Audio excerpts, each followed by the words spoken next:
Let's take a look at the problem that we're trying to solve. Let's say we have some client, and that this client wants to access some object. Turns out that this is not possible.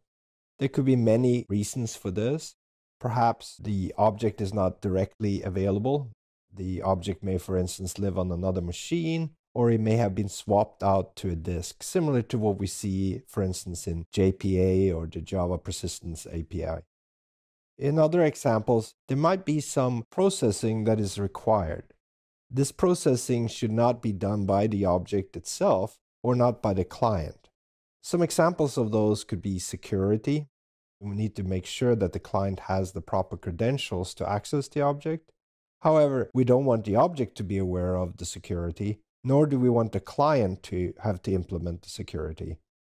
There might be other reasons. For instance, we could have a requirement that audit trails have to be produced in some form. And we don't want the audit trail to be the responsibility of the client, in this case, not even by the object. There could be many other reasons why we can't connect the client directly with the object. Perhaps we want to make sure that we're doing some timing whenever it's accessed, and we don't want the client to have to deal with this, nor do we want the object that implements the business logic to have to deal with this. When you encounter these problems, that's when introducing a proxy can be appropriate. A proxy is an object that represents the real object, and where the client can use the proxy to communicate with the real object. In most cases, we would want the proxy to look and feel identical to the real object. The proxy implements the same methods as the real object. It may, of course, be somewhat of a delay involved here, as we'll see in some cases, but the algorithm inside the proxy typically contains some processing, maybe some pre-processing and post-processing, but one of the things that it would always do is to forward the request to the real object. Very important that the client does not see or is involved with the actual proxy handling. It looks to them that they talk to the real object. Let's take a look at a few examples, and I'll remove some of the text from this slide. In this first example, let's assume the reason the client can't talk directly to the object is that they live in two physical addressing spaces. The object may, for instance, reside on the machine in New York, and the client may live in San Francisco. A common way to solve this is to introduce a proxy on the client side, that is within the client's addressing space, that knows how to find and to communicate with the real object in New York. In most cases, it turns out that this pattern can be automated, typically through code generation from some interface library.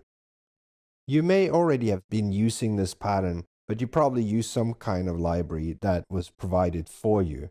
This library would typically generate the proxy, or there is something called dynamic proxy that might help you with this also.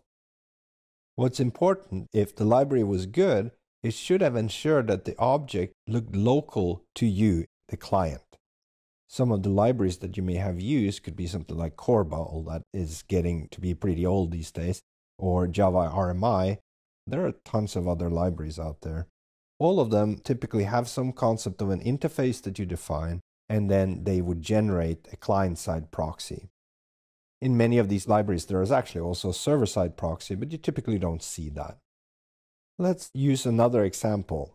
In this example, the client and the object is running in the same machine. The problem here is one of security. In this implementation, we must ensure that the system checks the credential of the client and that the client has been granted access to the object. However, we don't want the business implementation of the object to be involved in security. If we did, then the security code would be spread all over all the business logic. Nor do we want the clients to check themselves. Perhaps we don't trust them, or we don't want the security code to be spread out among the clients either. What we can do is to introduce a proxy that sits between the client and the business logic.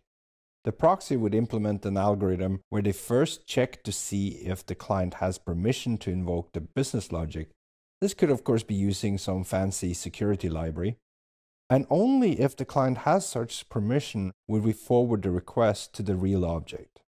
If the client does not have permission, we could, for instance, throw an exception or take another evasive action. Notice in these two examples that I created for you, I was able to use basically the same drawing. All I did was provide some context. This is clearly showing that this is a pattern. And of course I could have created all kinds of other examples. This processing could have been for logging, for instance, to create an audit trail, timing if we're checking performance.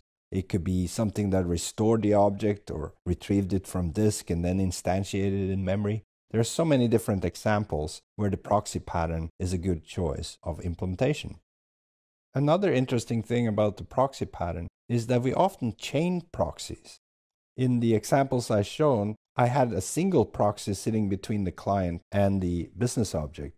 But we could really imagine a set of proxies where one proxy is forwarding to another proxy, that's forwarding to a third proxy, allowing us to dynamically add behavior in a connection between a client and a server.